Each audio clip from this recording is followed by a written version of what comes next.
Yes, welcome to the Vanguard Show on podcast, episode number 4, sponsored by the book From Old Guard to Vanguard, a Second Generation Panther by Malik Ishmael. Today's date is September 6, 2020, and I'm your host, Malik Ishmael. I have an extra special guest for this segment. I have Brother Bilal Sunni-Ali. How you doing, brother? I'm doing fine. I'm doing fine. How you doing, Brother Malik? Oh, I'm good. I'm hanging in there. And I Good. want to let the listeners know about a little bit about your history. You're a former member of the Black Panther Party in New York, citizen Hmm. of the Republic of New Africa. Brother Bilal was a co-defendant in the United States versus Dr. Mutulu Shakur and was successfully represented by attorney Ori Lumumba in a court case. And also, Brother Bilal resides out of the country. He actually returns annually during Black August to raise awareness, money for political prisoner support, specifically for Imam Jameel Al-Amin. He's a world-renowned tenor saxophonist, and I got a chance to hear Brother Bilal blow on quite a few occasions. And he was with Gil Scott-Heron's Midnight Band. Brother Bilal has performed on Saturday Night Live with Wynton Marsalis, Stevie Wonder, and around the world. And he uses his music to teach youth as therapy. And again, brother, I just want to thank you for coming on the show. When was the last time I saw you? Was it uh, the 50th anniversary in Oakland in Yeah, I 2006, believe or was that's it the when South? Oh, go ahead. I believe that's when it was at the Black Panther Party for Self-Defense 50th anniversary. Okay, yeah, yeah. And I thought I know I saw you again at the Southwest Art Center. Was that before or after? Mm. When Mutabaruka and Sister Sunni Patterson Sunni Patterson hosted, and you performed along with Mutabaruka. Oh yeah, I don't. I think that was before the 50th Oh, anniversary. before? Okay, all right. Yeah. I kind of got my dates all mixed up. Yeah. Before we talk about the case of Imam Jameel Al-Amin, talk about your experience as a Black Panther in New York, conscious citizen of the Republic of New Africa, and finally a member of the Imam Jameel Action Network.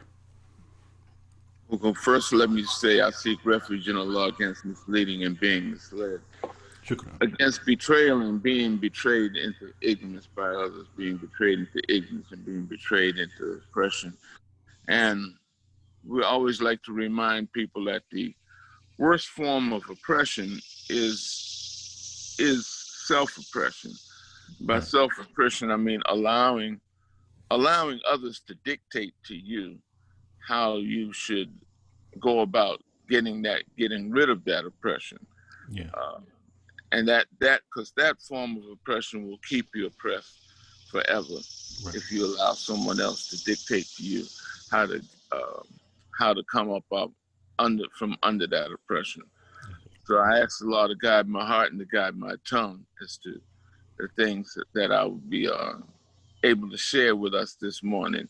Okay. And yeah, very good, very happy to be here, and I want to say good morning to you again and to your listening and viewing audience. You asked me about the time as a Black Panther. Yes, I in was New York. part of the initial organizing for the what became known as the probably known in some circles as the most notorious chapter of the Black Panther Party. That's the Bronx Harlem chapter. Mm. Uh, Okay.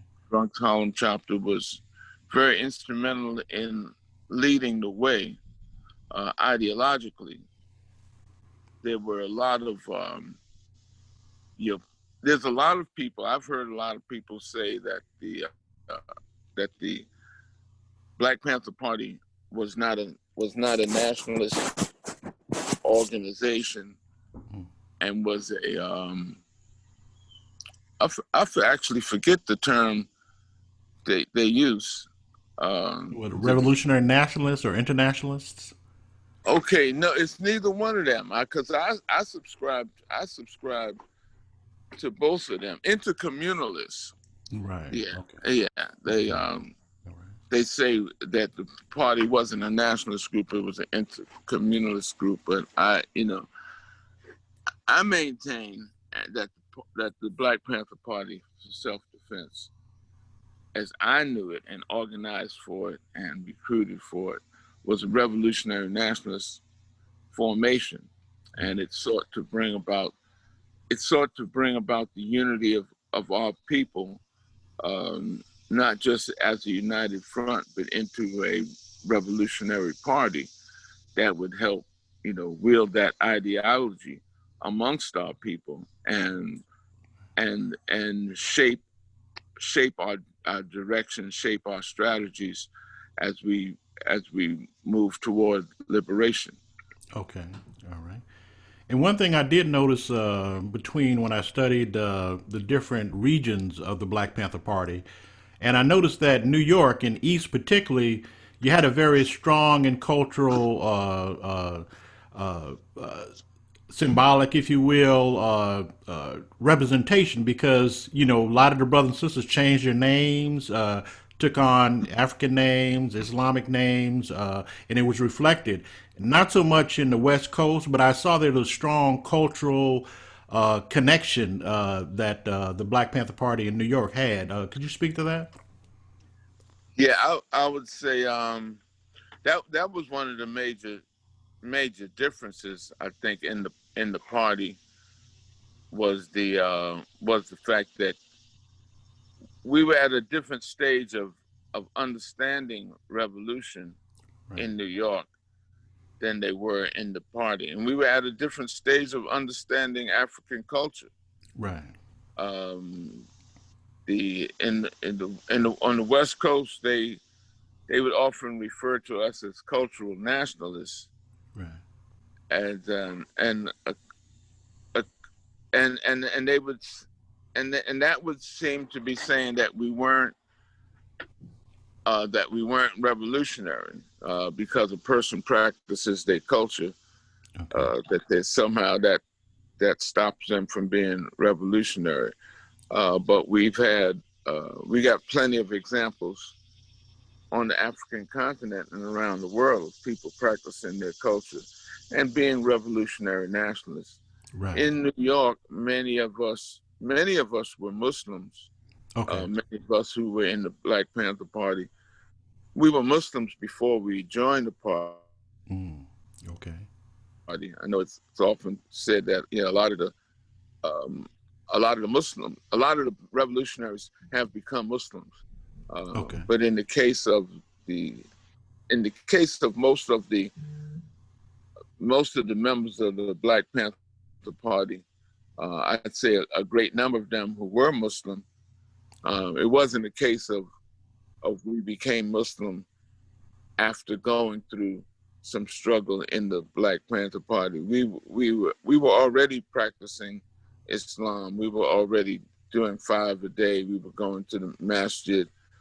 Some of us went to the Yasin Masjid, where Okay. some were part of the Darul Islam movement, and some were part of an organization that's not widely known. That's known as the Andanya Allahu Arabic Association, Okay. which was headed during the time of Al-Haj Malik Shabazz, the Emir of that association, that is the leader of that association, was Sheikh Hashem Jabbar. Okay. What was the Emir, and he's the one who stepped forward and washed our martyr Al-Haj Malik's body and shrouded him and prepared him for janazah, and actually led the janazah, that's the funeral prayer of a Muslim.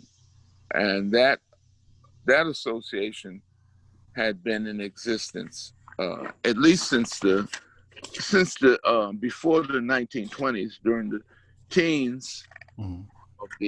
of the past century.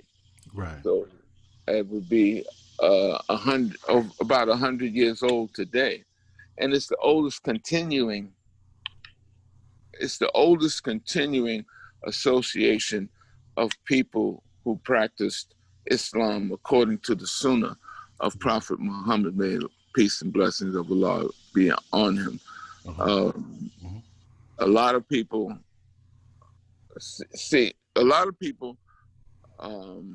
believe, and because they haven't heard anything else, that the Nation of Islam was the first organization of Africans in North America to practice Islam, or some think that the Moorish Science Temple of America, right? But actually the Andanya Allahu Association predates all of them by a couple of decades. Oh wow! And it's still existing. Okay. Have a masjid in Jersey. One of our members, Bashir Hamid, who passed away within this past decade, was a member of the Black Panther Party, was a member of that masjid, even though he was in prison when he passed away. But that was his masjid, and that was also the masjid in the association of a well-known figure to us, known as El-Hajj Saladin Shakur, who was the father of the Minister of Information, Malik Shakur, and the father of the section leader of the Harlem chapter, Lumumba Abdul Shakur. Okay. All right. So, And those members are part of that chapter, like Asada Shakur, a sister. They had a number. Who were the members? I remember there was a very strong chapter of the Black Panther Party there. Yeah, there was a very strong chapter. It was in Jamal Joseph. Okay. Ruba bin Wahad. Wow. Sekou Odinga. Yeah. And very active today, Shep. And well, a Junior Moment's taken over, and oh, okay. I got you. I'm thinking of names, but there's so many names. I'd have to just sit down and compose them all and write to you. But but Bullwhip, as I can remember different members. Well, everyone that was part of the Panther 21 case was of course from that chapter, was from that Harlem chapter of the movement. Just about everyone. Shaba Own. Yeah. Also Ali Bey Hassan. Oh yes. Yeah. Okay.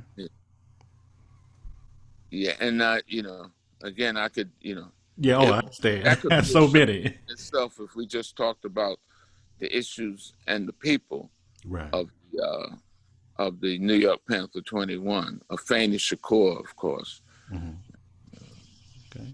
And also, I was going to say, I remember one of the first times I met you when I first moved to Atlanta from Los Angeles. We were actually met at the Lush Life. I think you're a comrade of yours actually owned that, right? Yeah, a comrade of mine known as Rash Shamash Lamed. Yeah. He was also from Brooklyn. He wasn't a member of the Panther Party, right? But he was also from the Bronx.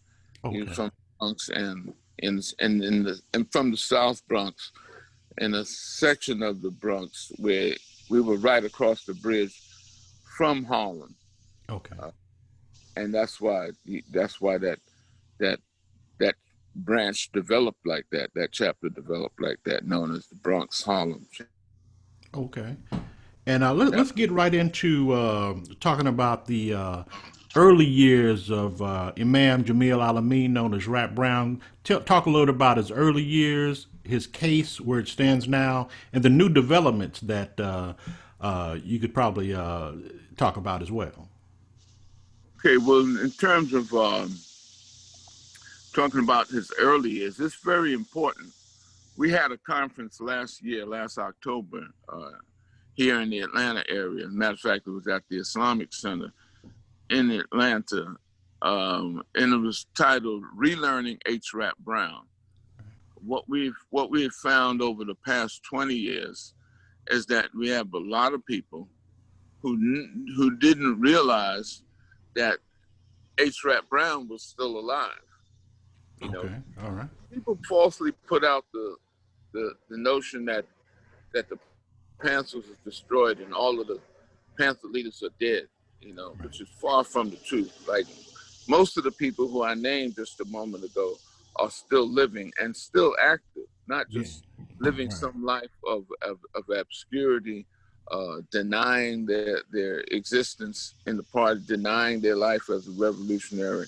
That most of them, I'd say the overwhelming majority of the people from the Panther 21 case and the people from the Bronx Harlem chapter are still functioning in the world today as revolutionaries, Okay. even in our old age. Oh, okay. Uh, All right. and so it's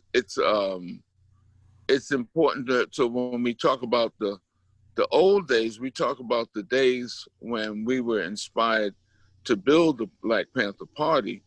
The inspiration came from the Student Nonviolent Coordinating Committee, in coalescing with the Revolutionary Action Movement and actually organizing for revolution in places like Mississippi and Alabama. Um, Like the Lowndes County Freedom Organization yeah, was the the first Lowndes County Freedom Black Panther Organization, political party, right?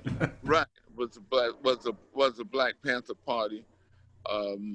H. Rap Brown was the state chairman for the Student Nonviolent Coordinating Committee. He was the state chairman for the state of Alabama, Okay. and they organized in Alabama.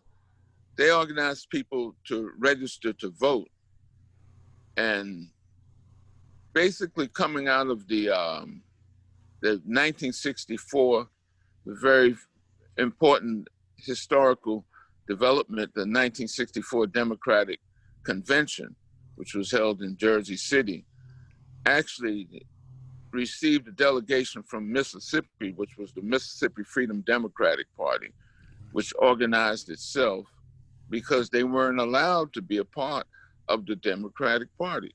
They weren't allowed to take part in the local Mississippi Democratic Party.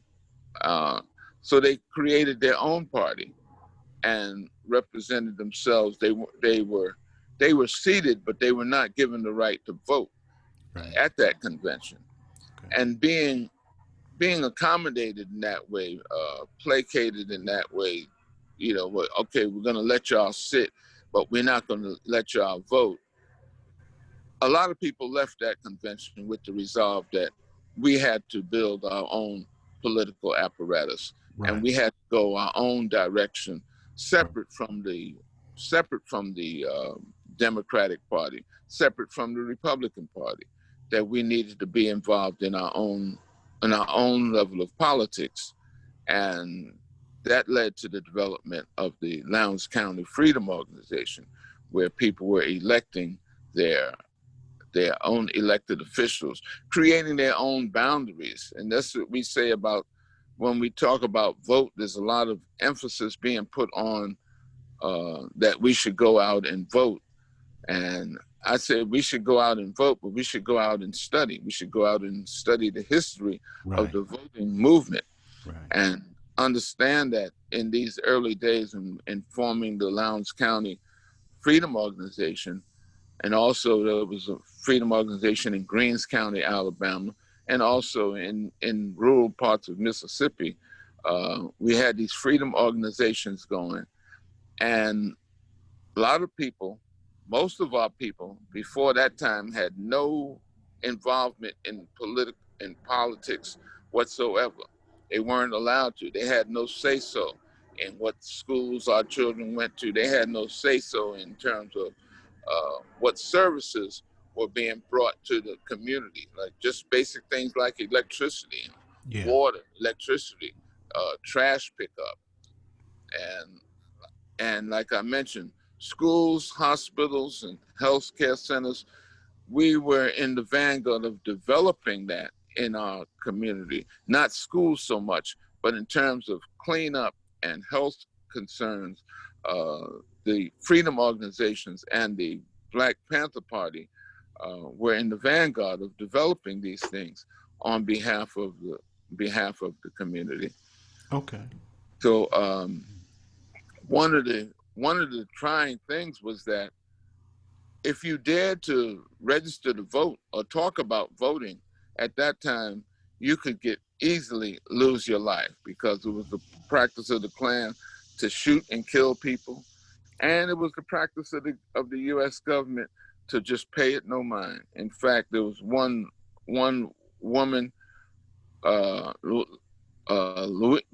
Louiso, Oh in yeah, from Michigan, Alabama, right? who Yeah. was shot.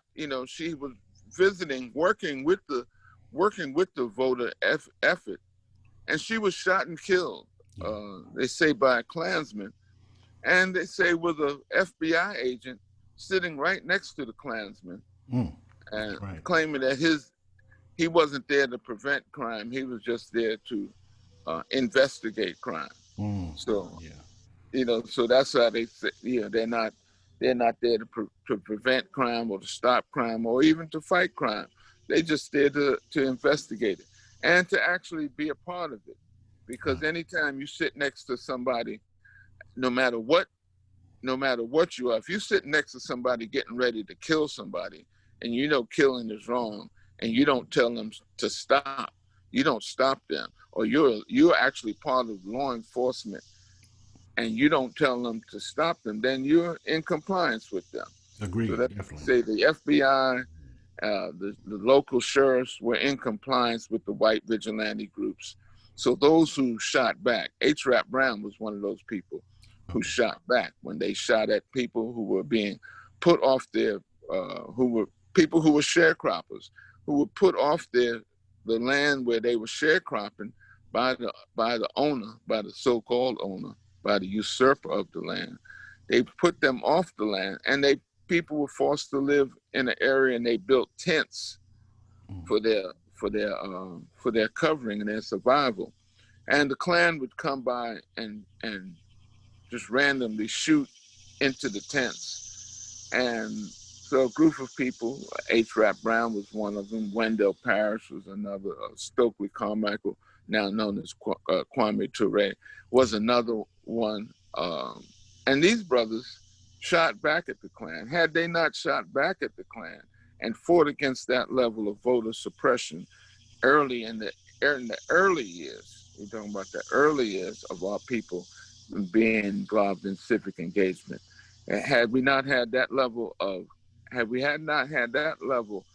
support and that level of self-defense being practiced, we probably would not have the level of engagement that we now enjoy of the amount of Black elected officials and the amount of Black people who talking about voting. But we always emphasize it because once if you remember that, and they all often have said that people died for our right to vote, and right. more than people dying for our right to vote, people put their life on the line and defended their lives, defended people from dying Right. for their right to vote, so that they could in fact vote, that they wouldn't just die trying to vote, but they defended their lives so that they could live and then vote. And I think we need to emphasize that when we encourage people to vote, and take it back to the root of it, and that we were deciding on our own policies, our own officers that we wanted to vote. Because before this, we had to decide who we were going to vote for. It wasn't a matter of, the oppressor wasn't giving us choices. They wasn't coming up with Negroes who were in their pocket and give us tell us we had the right to vote for them. We were choosing people from our own ranks, Right. of struggle, and voting for them to fill the offices that we felt was needed. And that's the spirit that we need to continue this campaign of of getting our people to vote, so that we can be prepared to vote, because it's important to vote in the in the arena of international politics, Right. because it's because now we there are bodies in the UN, there are bodies on the African soil that we have a right to vote in, and so we need to expand our concept of what is voting and what is voting. Just in the beginning, it was all about our own self-determination. So we need to maintain that focus of self-determination as we campaign and encourage people to continue the practice of registering to vote, educating people about voting and voting. Okay. And Imam Jameel Al-Amin, he was part of that history, Cleveland Sellers, and and again, you mentioned about Lowndes County. Black people were 80% of that county, but yet they didn't control it, right? Right. They were 80% of that county and didn't hold any offices, Wow. didn't hold any office in that county, the entire county. As many counties, Yeah. as a matter of fact, Not just Lowndes, right? most of the counties were that were Black percent. There were many counties in Mississippi that were 80% or better Black population, and none of these counties had any Black elected officials because the people did not vote. The people were the voter suppression at that time didn't consist of purging people from the rolls. It consisted of murdering people Right. and burning their house down. Okay. And for right now, where does the case for Imam Jamil Al-Amin stand right now, as well as the new evidence, or I should say, new discovery that was mentioned? Yeah, well, right now we have, um, ironically, one of the first Black elected district attorneys in the country, Paul Howard, uh, actually called for the death penalty um, when the case was fresh, even though he knew that there was someone who confessed. In fact, a man named James Santos, also known as Otis Jackson, confessed to the crime the morning after the shooting incident that took place in Atlanta, in which two sheriff deputies were shot, one fatally shot. And this brother, he confessed to it and was ignored. That information was suppressed by the prosecution. They told us that he was mentally deranged, that he had a propensity toward saying that he did things that he didn't do, and so they were trying to paint him in this category to keep us from getting to him. But we found that when we sent an investigator to him that talked to him, uh, the next day, the investigator, he was in Florida. An investigator rented a hotel room and was prepared to stay a few days visiting and interviewing him. But the next day, when he left his hotel room and came to the facility to interview Mr. Santos for the second time, the authorities couldn't find him. Oh, Hmm. that's what they claimed, and so Okay. and so they moved him from there. They moved him to Las Vegas.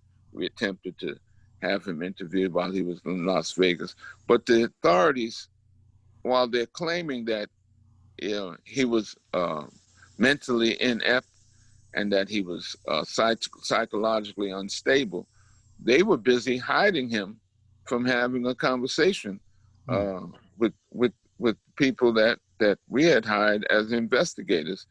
Uh, so we could see about having him involved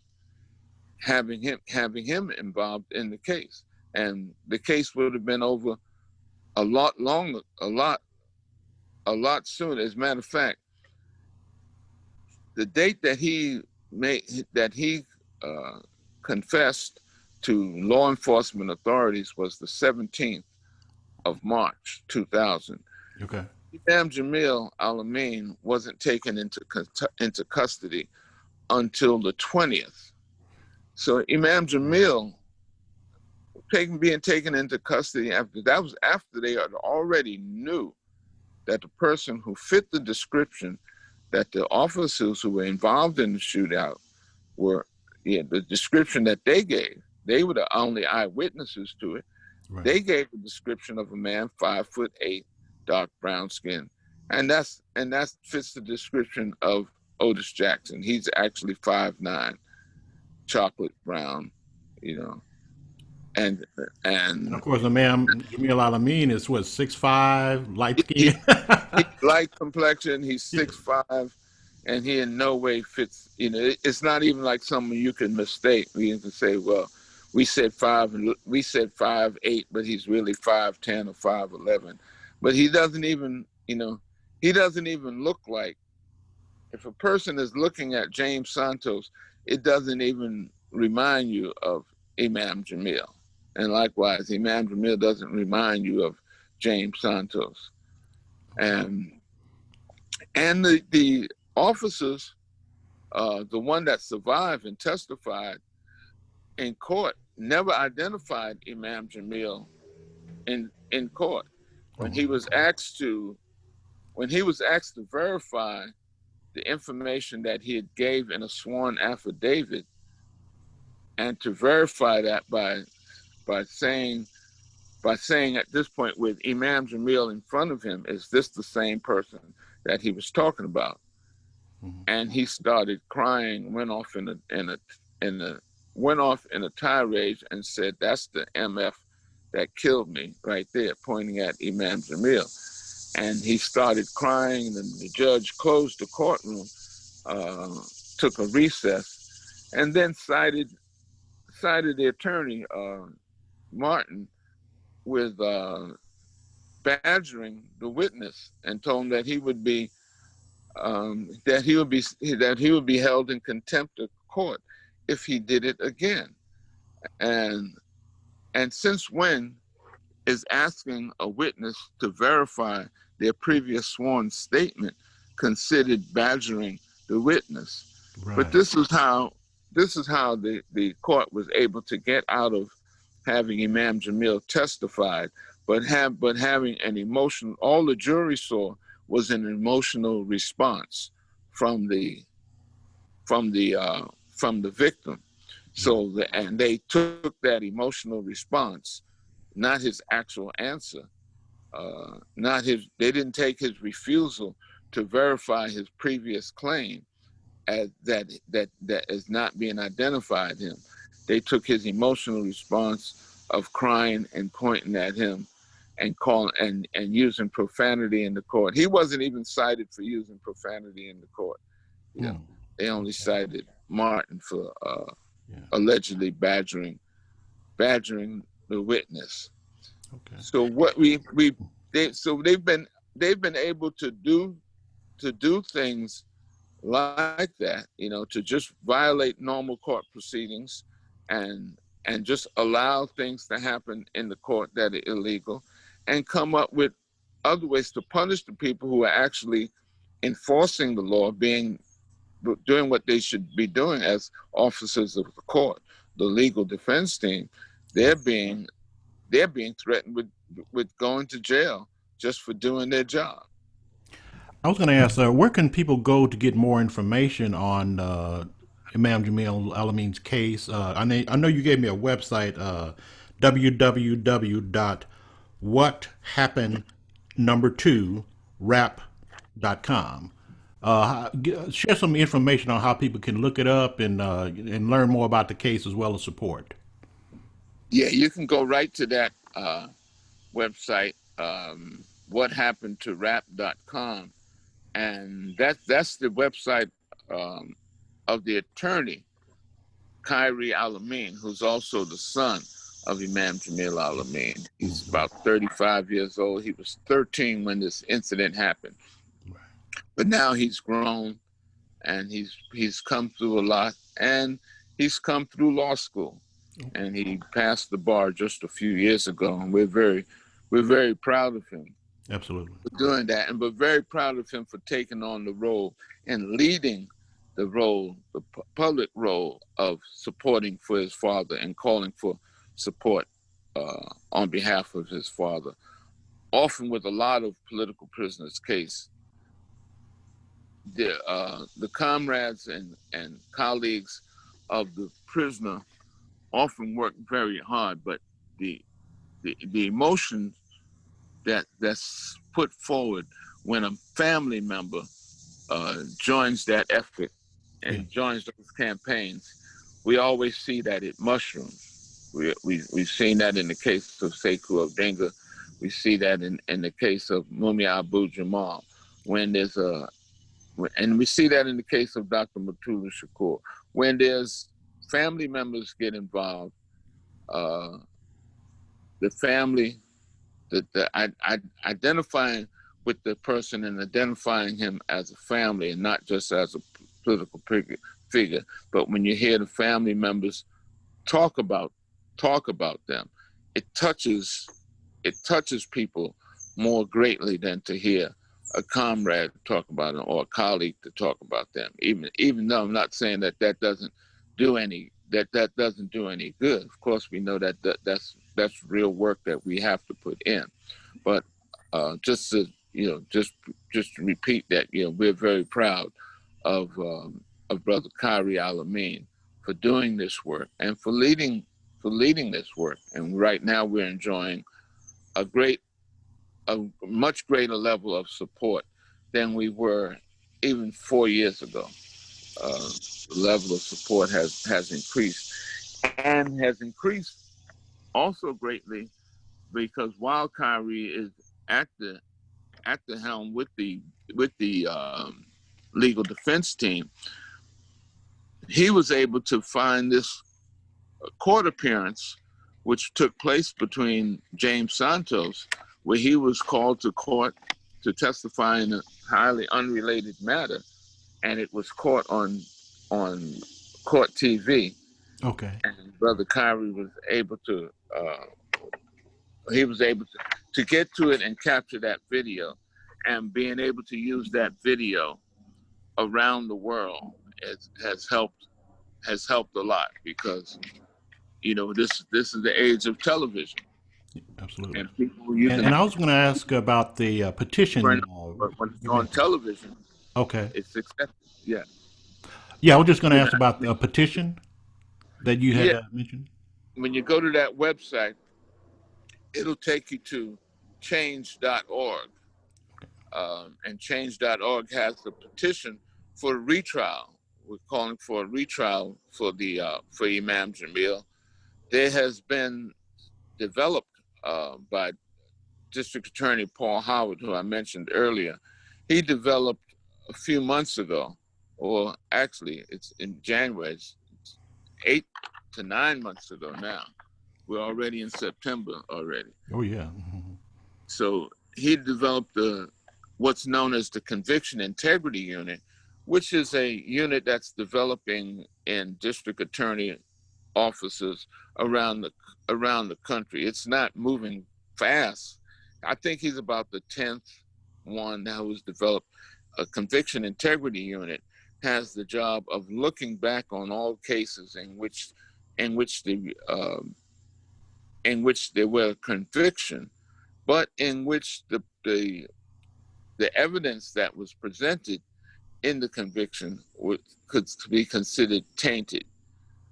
And the evidence, not only the evidence in the case of Imam Jameel has been tainted, it has been, we have the issue of the so-called weapons that were allegedly used in the shooting. What they have in custody, not the weapons that were used in the shooting, but the weapons that were allegedly found in Alabama by an FBI agent Ron Campbell, as the deputies in Lowndes County who were out on the search said that they didn't stumble across any of these things, that in each case, Ron Campbell went off by himself and then called others and said, "Oh, look over here, look what I found," and it would be a Okay. weapon wrapped up, wrapped up in cellophane, not a weapon that you would think somebody was in a gun battle and dropped running for his life. Right. He would find these different pieces of evidence, so-called pieces of evidence, nice and neatly wrapped up. And he was the one that found all of them. Oh, wow. This same Okay. FBI agent, Ron Campbell, was not assigned to the force. He used his own car, came down to Alabama, and he had a group of people with him, rogue agents, who were not assigned to the case by the FBI, but who just had to make themselves a part of the case. He had made himself a part of the case of another young Muslim in Philadelphia several years before that, Okay. in which he was found guilty of planting evidence, in which he had also shot the young man in the back of the head, killing him. Wow. So he was guilty of murder. We know this agent, who was not assigned to the case, is capable of murder and capable of planting evidence. And we see that he was planting evidence, and that he probably had on his mind, him and his other fellow rogue agents who were not assigned to the case, of killing Imam Jameel. In fact, they had to be restrained by the sheriff deputies when they found that he had already been taken into custody by the sheriff deputies, and when he was laying on the ground in the sheriff's office, Ron Campbell jumped on him and kicked him and spit on him, obviously in a rage because he wasn't able to carry out his secret desire, and some say for decades now, because for 50 years there's been evidence of the FBI trying to frame Imam Jameel. It goes back to that big case in Cambridge, Maryland in 1967, well over 50 years ago, where it was completely erroneous charges, and then the putting him on the FBI list. All of this was contrived. He hadn't done anything to break the law, but yet he was charged with conspiring. He was charged with inciting to riot and inciting to arson, and charged with crossing state lines to avoid persecution. Right. But that was a rouse based on, they knew where the incident took place and where he was living in Washington, D.C., and where he had to go to catch the plane. They knew that was 3 state lines, 3 jurisdictions, and they could easily charge him with something. And with people not learning, people not paying attention to what those charges are and what those charges were actually saying, people would just say, "Oh, that's H-Rap Brown." They say he's a troublemaker, and I was going to say, in the midst of this pandemic and everything that's going on, how is his health? How's he doing? Okay, even before the pandemic, he had been diagnosed with a form of cancer, myeloma. It's a form of blood cancer. He has right now. It's stagnant. That's the status of it right now. It's stagnant, and the prison officials say that if it became worse, they would give him treatment. They would treat him for it, and they would notify his family and supporters.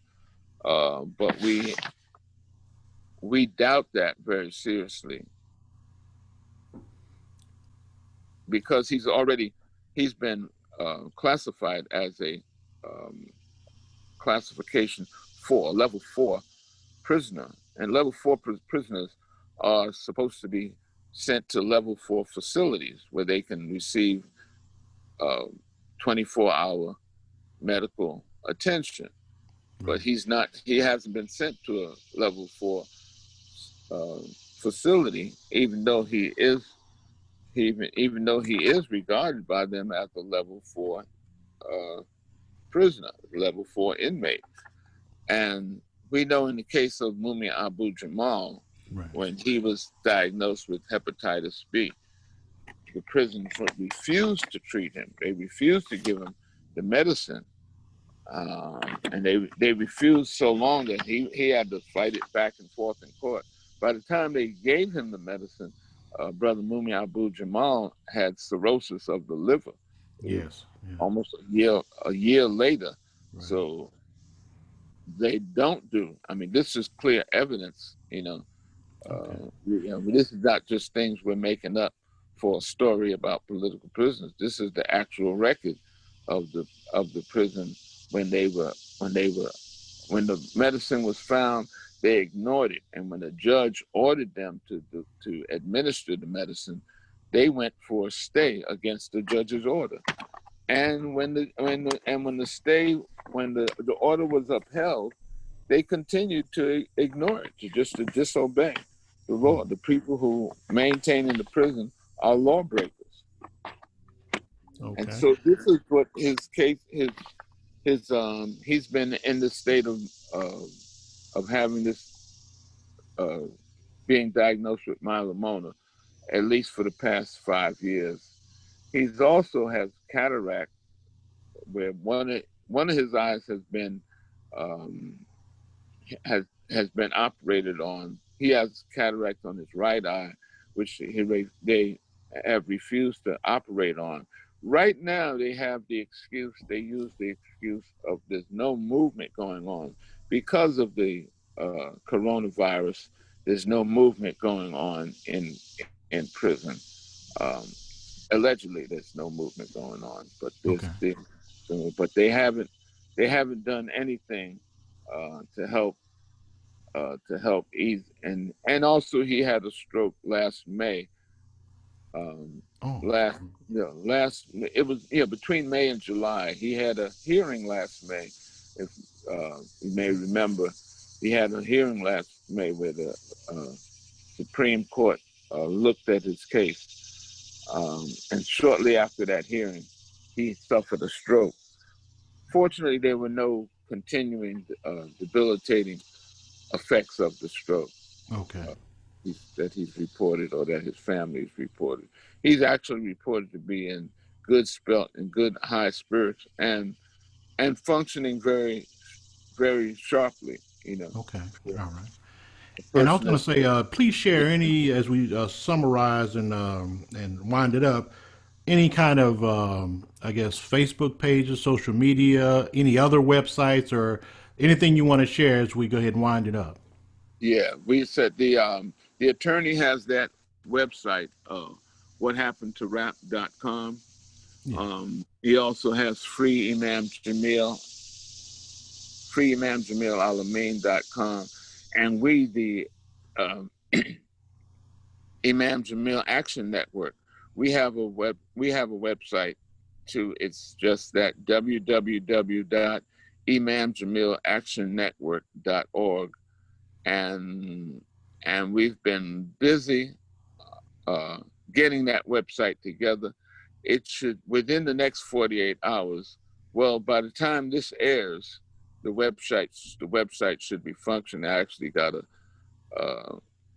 email message to go and look at it, to make sure that the members approve of, and we're ready to announce it to the public. So I'm announcing it to the public before going to look at it. All right. But okay. Want people to have it. Again, that's www.imamjameelactionnetwork.org. As also, you can go to, we have a Facebook page, which is www.facebook.com/Imam Jameel Action Network. You can go to any of those web addresses and get further information. And if you go to the lawyer's website, What Happened to Rap, Yeah. you can actually see a live video of the man James Santos uh, uh, giving testimony and rebutting the claims of his being. You can actually see the claims of his being inept and mentally deranged.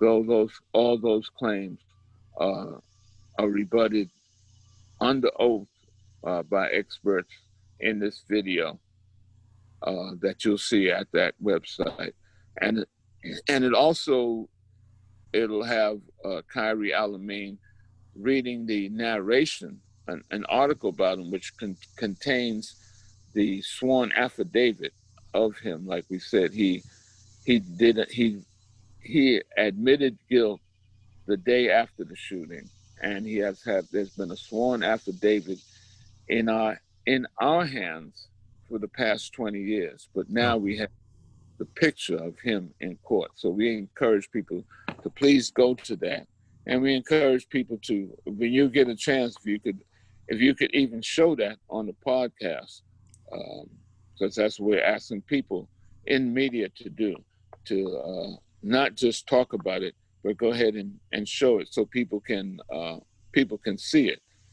So that narration of his video, the narration of Kyrie talking about his affidavit, and there's also Kyrie talks about the opening inaugural event of the Conviction Integrity Unit, okay. in which former mayor and former ambassador Andrew Young pleaded with the Conviction Integrity Unit to please look at the case of Imam Jameel, saying that this is a case that needs to be, he says in his own words, he says the brother got a wrong deal.